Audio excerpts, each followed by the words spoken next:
आजचा आपला विषय आहे गॅस मेटल आर्क आणि फ्लक्स कोअर आर्क वेल्डिंग। तुम्ही याच्या अगोदर मशीना वेल्डिंग मशीन पाहिलेले आहे। आपल्या वेल्डिंग मशीन पाहिली तुम्ही आर्क वेल्डिंग आणि गॅस वेल्डिंग। कोणकोणत्या? आर्क आणि गॅस, आर्क वेल्डिंग आणि गॅस वेल्डिंग। आता हे वेल्डिंग जे आहे या वेल्डिंगला नाव येते CO2 वेल्डिंग। कोणतं? CO2 welding. दुसरं नाव आहे MIG म्हणजे मिग वेल्डिंग। ठीक आहे। CO2 वेल्डिंगचे तत्व। CO2 आर्क वेल्डिंग, आर्क ही एकसारख्या एका गतीने पुढे सरकणारा, नाश न पावणारा बेअर वायर, इलेक्ट्रोड आणि जॉब यांच्यात केली जाते। जॉब मोल्टन पूल आणि वातावरणातील परिणाम करणाऱ्या घटकांपासून संरक्षण करण्यासाठी वेल्डिंग टॉर्चमधून कार्बन डाय ऑक्साईड निर्गत केलेल्या दाबाने आतमध्ये सोडला जातो। काय होते? आता पण तुम्ही वेल्डिंगचा हे घेतलं, रॉड घेतला, ते लावला। आता याच्यात काय माहित आहे? याच्यात आहे बेअर वायर म्हणजे तोच इलेक्ट्रोड, त्याला म्हणते बेअर वायर। तो धाराचा दाबाचा कंटिन्यू एकसारखा कितीही लांब जर असलं तर वेल्डिंग मारता येते।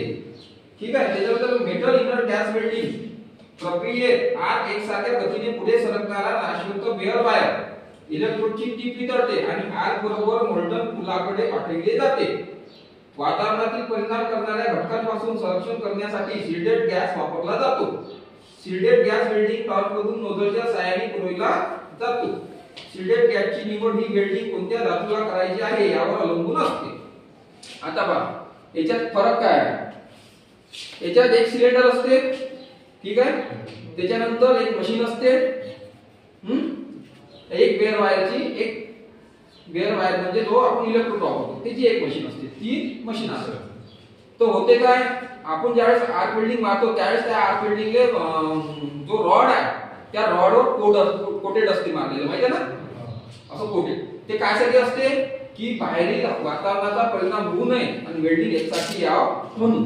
तो याच्यात काय सिस्टीम आहे? याच्यात सिस्टीम ही आहे ज्यावेळेस आपण वेल्डिंग मारतो याच्यावर कोणताच बेअर आहे काय? नाही आहे, सरळ सार आहे, सरळ। तो याच्यावर कोणताच बाहेरील याचा वातावरणाचा परिणाम व्हावा नाही म्हणून याच्यासाठी सिलेंडर दिलेला आहे। काय दिलंय? सिलेंडर। CO2 सिलेंडर हा काय करते? जे आपण ज्यावेळेस नोझल हे चालते, वायर चालते, त्यावेळेस त्याच्यातून गॅस पण येते आणि तो गॅस काय करते? येणारा बाहेरील जो परिणाम आहे तो त्या वेल्डिंगवर होऊ देत नाही। वेल्डिंग चांगल्या प्रकारे, योग्य प्रकारे येते। ठीक आहे। त्याच्यानंतर सर्वसाधारणपणे अलोह धातू नॉन फेरस वेल्डिंग करताना निष्क्रिय वायू, आर्गॉन किंवा हेलियमचा वापर केला जातो। अलोह धातू, लोह धातू म्हणजे ज्यात लोह आहे, अलोह धातू म्हणजे ज्यात लोह नाही आहे। अलोह धातूसाठी कोणता गॅस वापरला जाते? आर्गॉन किंवा हेलियम। ठीक आहे। तेव्हा या वेल्डिंग पद्धतीला metal inner gas welding MiG असे म्हणतात।